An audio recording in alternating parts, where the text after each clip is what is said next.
শিবপুরাণ অনুসারে জানা যায় দেবাদিদেব মহাদেবের পছন্দের ফুলের সংখ্যা নেহাত কম নয়। শ্বেতকরবী, আকন্দ, শেফালি, কুন্দ, মল্লিকা, চাঁপা, শিরিষ, নাগকেশর, মুচুকুন্দ, টগর, বজ্রপুষ্প, ধুতরা, পদ্ম ইত্যাদি ফুল রয়েছে ভোলানাথের প্রিয় ফুলের তালিকায়। তবে এসবের মধ্যেও তার সবচেয়ে বেশি প্রিয় ফুল হল পদ্ম। কিন্তু পূজার অর্ঘ্যে যদি কোনো ফুল নাও থাকে তখন শুধুমাত্র একটি বেলপাতা দিয়ে যদি কোনো ভক্ত তাকে পূজা করেন তাতেই পরম তুষ্ট হন আশুতোষ শিব। বিল্লপত্র বা শ্রীফল বৃক্ষের একটি ত্রিফলক পত্রই তার কাছে সমস্ত অর্ঘ্য ও পুষ্পের চেয়েও বেশি প্রিয়। কিন্তু কখনো কি ভেবে দেখেছেন বেলপাতা কেন শিবের এত প্রিয়? শুধু শিবই নন, প্রায় সমস্ত পূজা অর্চনায় বিল্লপত্রের আবশ্যিক ব্যবহার কি আপনাকে কখনো ভাবিয়েছে? তাহলে চলুন জেনে নেওয়া যাক বিল্ল বৃক্ষের পৌরাণিক ইতিহাস। বিল্ল বৃক্ষ মাহাত্ম্য বর্ণনায় বলা হচ্ছে, বিল্লপত্রের ত্রিফলক পত্রের মাঝখানের পাতাটি শিবস্বরূপ, বাম পত্র ব্রহ্মাস্বরূপ এবং ডানপত্র বিষ্ণুস্বরূপ। তাই বিল্ল বৃক্ষের ছায়া মারালে আয়ু নাশ হয় এবং বিল্ল বৃক্ষে পা দ্বারা স্পর্শ করলে স্ত্রী তথা লক্ষ্মী নাশ হয়। বিল্ল বৃক্ষের বন যেই স্থানে থাকে তা বারাণসী পুরী স্বরূপ। আপনারা অনেকেই জানেন আমাদের শাস্ত্রে ৩ সংখ্যাটির গুরুত্ব অত্যাধিক। আমাদের গুণ ৩টি তথা সত্য, রজ আর তম। আমাদের পরম আরাধ্যও ৩ জন তথা ব্রহ্মা, বিষ্ণু আর মহেশ্বর। আমাদের ৩টি লোক তথা স্বর্গ, মর্ত আর পাতাল।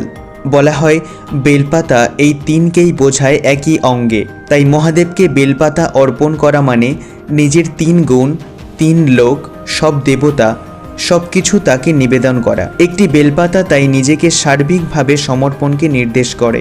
পুরাণ অনুযায়ী সমুদ্র মন্থনের সময় যখন হলাহল নামক ভয়ঙ্কর বিষ উত্থিত হয় তখন দেবাদিদেব মহাদেব বিশ্ব ব্রহ্মাণ্ডকে রক্ষা করার জন্য সেই বিষ পান করেছিলেন। সেই বিধ্বংসী গরল পান করার পর বিষের প্রভাবে তার কণ্ঠ নীল বর্ণ ধারণ করে। এই কারণে শিবের আরেক নাম নীলকণ্ঠ।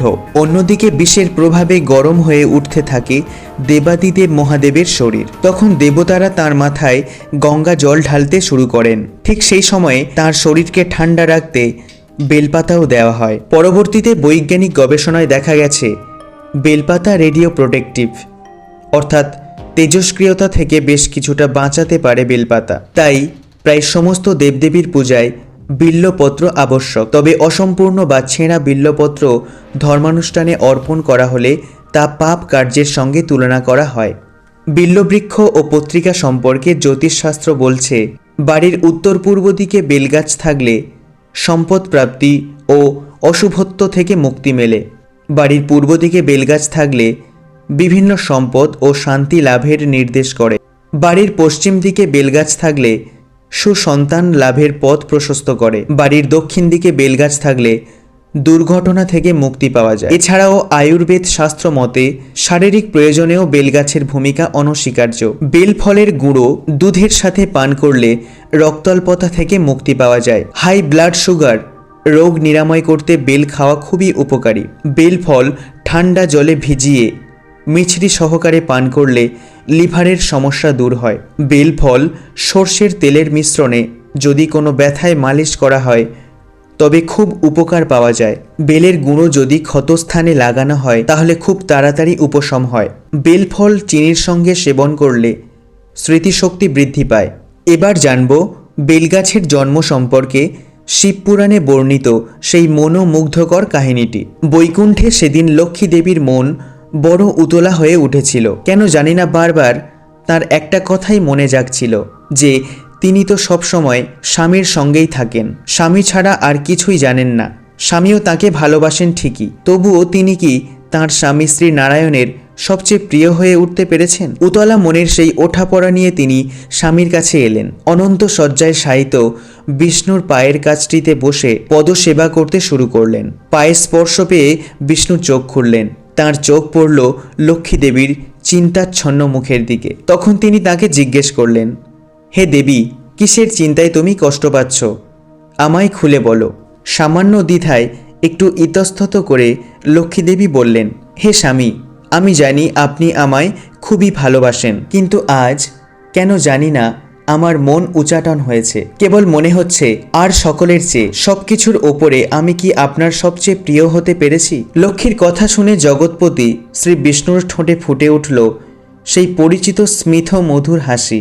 দেবী লক্ষ্মীকে বললেন, মানুষের কাছে প্রাণ যেমন প্রিয়, তুমি আমার কাছে ততটাই প্রিয় হে দেবী লক্ষ্মী। কিন্তু সত্যি বলতে কি, সবার চেয়ে সবকিছুর ওপরে প্রিয় যদি কেউ হন, তিনি হলেন একমাত্র সত্য সুন্দর শিব। তাকে যারা ভক্তিভরে পূজা করেন তারাও আমার কাছে শিবের সমান প্রিয় হন। বিষ্ণুর কথা শুনে মাথা নিচু করে দেবী লক্ষ্মী কয়েক মুহূর্ত মৌন হয়ে রইলেন। তারপর ছলো ছলো চোখ দুটি তুলে স্বামীকে বললেন, আমি তেমনই এক শিব ভক্ত হতে চাই প্রভু, যেমন ভক্ত হলে আমি আপনার সবচেয়ে প্রিয় হতে পারি। আপনি আমায় পথ দেখান স্বামী, বলে দিন কোন ফুলে কোন মন্ত্রে তুষ্ট হন মহাদেব। তখন বিষ্ণু আলতো করে লক্ষ্মী দেবীর কানে দিলেন শিবের প্রিয় পঞ্চাক্ষর মন্ত্র নমঃ শিবায়, আর পুজোর জন্য চয়ন করতে বললেন প্রস্ফুটিত পদ্ম।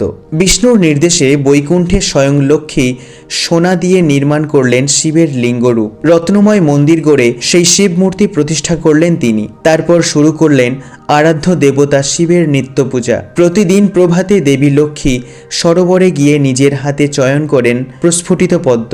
তারপর পবিত্র গঙ্গার জলে পরম নিষ্ঠায় সেই পদ্মগুলি ধুয়ে সেগুলো গুনতে বসেন। পরপর 3 বার গুনে পুজোর থালায় সাজিয়ে নেন 100টি পদ্ম। সেই 100 পদ্মের অর্ঘ্য দিয়ে চলতে লাগলো বিষ্ণু ঘরণী দেবী শ্রী লক্ষ্মীর নিত্য শিব পূজা। এভাবেই কেটে গেল পুরো একটা বছর। এলো বৈশাখ মাস। সেদিন বৈশাখের শুক্লপক্ষের তৃতীয়া। প্রতিদিনের মতো পদ্ম চয়ন করে, ধৌত করে, গণনা করে থালায় সাজিয়ে পুজোয় বসেছেন দেবী লক্ষ্মী। নয়ন মুদ্রিত করে দেবাদিদেবের গভীর ধ্যানে ধ্যানস্থ হলেন তিনি। সেই সুযোগে ভক্তকে পরীক্ষা করার জন্য শিব পুজোর থালা থেকে 2টি পদ্ম হরণ করে নিলেন। ধ্যানের পর লক্ষ্মী যখন অঞ্জলি দিতে শুরু করলেন, তখন হঠাৎ তাঁর চোখে পড়ল পুরো 100টি পদ্ম থেকে 2টি পদ্ম অনুপস্থিত। এখন পূজা সম্পূর্ণ হবে কি করে? পূজার মাঝে নিজের আসন ছেড়ে পুষ্প চয়ন করতে গেলেও তো শিবের অপমান হবে। এখন উপায়? ব্যাকুল লক্ষ্মী যখন কোনো দিকেই কোনো দিশা খুঁজে পাচ্ছেন না, তখন তার মনে পড়ে গেল বিষ্ণুর একটি কথা। তিনি একবার লক্ষ্মীর বক্ষ যুগলকে তুলনা করেছিলেন যুগল পদ্মের সঙ্গে। ভগবান বিষ্ণুর কথা কখনো মিথ্যে হয় না, তাই সেই পদ্ম সদৃশ অঙ্গদয় উৎসর্গ করেই পুজো সম্পূর্ণ করতে চাইলেন লক্ষ্মী। এই দৃশ্য দেখে অভিভূত হলেন শিব।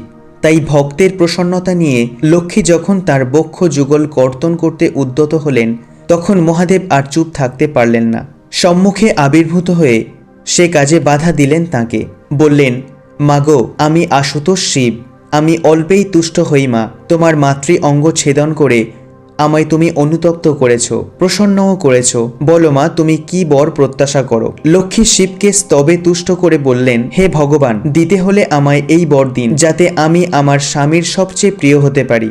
শিব তখন মৃদু হেসে বললেন, তাই হবে মা, তবে তোমার বলিদানের কথা কেউ কোনোদিনও ভুলতে পারবে না, কারণ তোমার ওই অঙ্গ থেকে ধরায় জন্ম নেবে বেল নামক বৃক্ষের। তার পত্র হবে আমার ত্রিনয়ন, তার ফলের স্বাদ হবে তোমার বক্ষ সুধার অনুরূপ। হে দেবী লক্ষ্মী, তোমার আরেক নাম শ্রী, তাই এই বৃক্ষের নাম হবে শ্রী, ফলের নাম হবে শ্রীফল, আর তার পত্রকে বলা হবে শ্রীপত্র।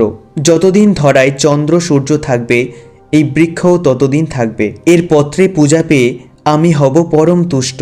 শিবের অনুগ্রহে সেই বৈশাখের তৃতীয়া তিথিতে পত্র, পুষ্প ও ফলসহ বেল বৃক্ষের জন্ম হলো মর্তে। এবার নিশ্চয়ই বুঝতে পারছেন বেলপাতা কেন দেবাদিদেবের এত প্রিয়। আসুন আমরাও বেলগাছ, পাতা ও ফলের সমাদর করি। এছাড়াও নিয়মিত বিল্লবৃক্ষের প্রণাম মন্ত্র পাঠ করি পরমেশ্বরের কৃপা লাভ করার জন্য। নমঃ বিল্লতরবে সদশঙ্কররূপিণে সকলানি মমঙ্গানি গুরুশ্চ শিবহর্ষদা। নমঃ বিল্লতরবে সদাশঙ্কর রূপিণে সকলানি মমঙ্গানি কুরুষ্য শিবহর্ষদ। ভিডিওটি ভালো লাগলে অবশ্যই চ্যানেলটিকে ফলো এবং সাবস্ক্রাইব করে নেবেন। গল্প পাঠে আমি নীল। দেখা হচ্ছে নেক্সট ভিডিওতে।